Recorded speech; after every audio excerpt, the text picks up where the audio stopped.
Hello, I'm Claire Warner and I'm going to show you how to mix some glorious autumn colours. Really, they're just glorious. They're oranges, they're reds, they're yellows, they're greens, they're browns, they're purples, they're dark browns, greys, blacks, just so many different colours. So we'll have a little play here and see how we can mix some. This is a picture that I painted of autumn leaves, and they're just gorgeous, aren't they? Rich, earthy colours, but with such vibrance. And one thing I love is an autumn wood where you get all these lovely, rich, warm oranges and yellows and reds. But if you look at the tree trunks, they're actually quite dark browns. You get this glorious contrast in the trees. So we'll mix some colours. I'm using a range of SAA paints. This one is a cadmium yellow, which straight from the tube makes a really lovely autumn colour, obviously. But if you don't have that colour, you can make it with lemon yellow and just a touch of pink. This happens to be quinacridone magenta, but really any pink or red, just a tiny touch. Don't use much. Look how little I've used, and you'll find that will change colour. And it's almost gone orange, so add a little bit more lemon yellow. Look how quickly that changes and becomes a lovely warm yellow. So you can make that warm yellow using lemon yellow and a little pink or red of some sort. This is yellow ochre, another really typical colour for autumn. It's also a colour, can you see that? The variety of colours there, they're really lovely. And this is burnt sienna, so we'll be doing some mixing in a minute, but those just even on their own are just glorious.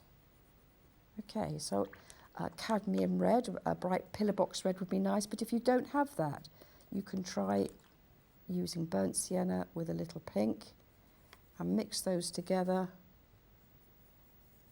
and you can make quite an interesting red colour. There we go. And I will sometimes use that rather than adding a red. If I'm using a limited palette, I will make my red that way. Okay, let's have a look what we've got here. That is an ultramarine. So we'll add a little pink to that one, because actually I will often use a little pink. I will often use, in this picture here, you'll notice that just behind here I've got some quite pinky purpley colours sitting there, and that's again a colour that I will use often in autumn. Although you don't see it, it's very complementary to these colours. Delicious. And this colour here is phthalo blue. It's a red shade, and I'll use that to make a very dark green in a minute. Right, so I think what we'll do is we will make some greens, we'll make some browns, we'll make some oranges. Right, let's make a green to start with. I'm going to use a warm yellow, add some ultramarine to it, and what we've got is we've got quite a warm sort of mossy green. Add a little bit more ultramarine. There we go, and we're just getting warmer and warmer. That's a lovely green, isn't it, for autumn? Let's try a little bit more of the ultramarine.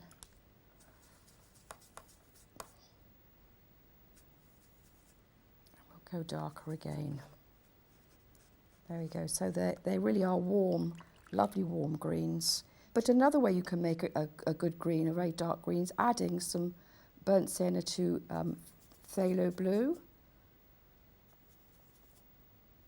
I'm being careful because I don't want it to go brown, I want it to go green. And it's going, that actually is going black. Let's just use that one for a minute. Look, you've got quite a black colour there. So I've probably gone too far with the burnt sienna. Let's add a little bit more of this. I shall get there in a minute. There we go. You can see that now, can't you? It's all like a Scots pine colour. Do you see that? So that's another lovely green that I would use for the winter. Let's make some browns. I'm going to use burnt sienna. Add some ultramarine. And I've got a brown, add a little bit more. I've got a dark brown. If I go on and on, I will get black, but that's lovely. You can also make a grey that way. So I'm going to add a little bit more blue.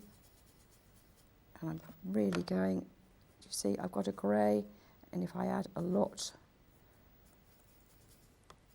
oh, I've got another lovely dark brown there, look. So you can just play and get more and more different colours. There we go. So they're quite lovely, aren't they? Let's make some oranges. That's my quinacridone magenta.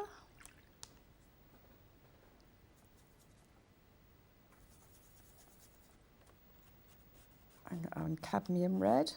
That's delicious, isn't it? What a lovely colour. I'm just going to add a little bit more pink. There you go, you've got a lovely rich red there. Gosh, and let's make another one. This is actually indigo. I use that quite a lot too next to it. That's a lovely colour. You could add a yellow to that as well. Get an interesting green. And what I suggest if you want to learn how to make colours is to make a chart.